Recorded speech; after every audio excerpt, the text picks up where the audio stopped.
ओम नमः शिवाय। जो प्रदोष व्रत सोमवार के दिन पड़ता है यह प्रदोष सोम प्रदोष व्रत कहलाता है। सोमवार को भगवान शिव का दिन माना जाता है, अतः इस दिन प्रदोष व्रत होने से उस दिन की महत्ता और अधिक बढ़ जाती है। सोम प्रदोष व्रत की पौराणिक व्रत कथा के अनुसार एक नगर में एक ब्राह्मणी रहती थी। उसके पति का स्वर्गवास हो गया था। उसका अब कोई भी आश्रयदाता नहीं था, इसलिए प्रातः होते ही वह अपने पुत्र के साथ भीख मांगने निकल पड़ती थी। भिक्षाटन से ही वह अपना तथा अपने पुत्र का पेट पालती थी। एक दिन ब्राह्मणी घर लौट रही थी तो उसे एक लड़का घायल अवस्था में कहारता हुआ मिला। ब्राह्मणी दयावश उसे अपने घर ले आई। वह लड़का विदर्भ का राजकुमार था। शत्रु सैनिक ने उसके राज पर आक्रमण कर उसके पिता को बंदी बना लिया था और राज्य पर नियंत्रण कर लिया था, इसलिए वह मारा मारा फिर रहा था। राजकुमार ब्राह्मण पुत्र के साथ ब्राह्मणी के घर रहने लगा।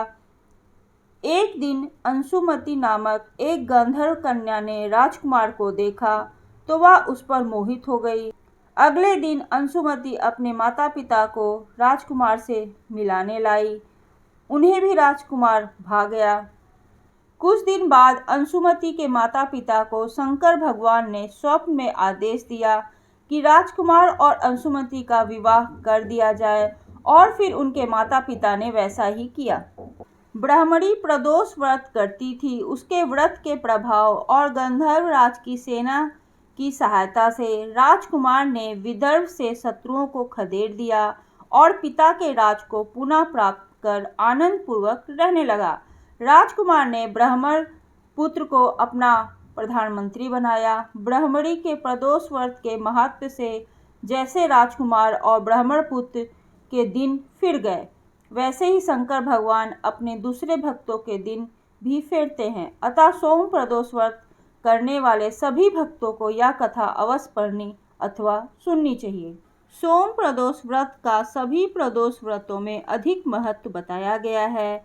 मान्यता है कि प्रदोष के समय महादेव कैलाश पर्वत के रजत भवन में इस समय नृत्य करते हैं। ऐसे में जो भी जातक यह व्रत करते हैं, भोलेनाथ की कृपा से उनके मनोकामनाओं की पूर्ति होती है। सोम प्रदोष के दिन भोलेनाथ के अभिषेक, रुद्राभिषेक और श्रृंगार का विशेष महत्व होता है। इस दिन सच्चे मन से भोलेनाथ की पूजा करने से मनोवांछित फल की प्राप्ति होती है। लड़का या लड़की की शादी, विवाह की अड़चनें दूर होती हैं। संतान की इच्छा रखने वाले लोगों को इस दिन महादेव का अभिषेक करना चाहिए। ऐसे लोग जिन्हें लक्ष्मी प्राप्ति और कैरियर में सफलता की कामना हो, उन्हें दूध से भोलेनाथ का अभिषेक करना चाहिए और फिर शिवलिंग पर फूलों की माला अर्पित करनी चाहिए। मान्यता है कि ऐसा करने से भोलेनाथ अत्यंत प्रसन्न होते हैं। ओम नमः शिवाय। आपको यह वीडियो कैसी लगी प्लीज़ मुझे कमेंट करके ज़रूर बताइएगा, और ऐसी ही धार्मिक कहानियों को सुनने के लिए प्लीज़ आप मेरे चैनल को लाइक कीजिए, सब्सक्राइब कीजिए। ओम नमः शिवाय।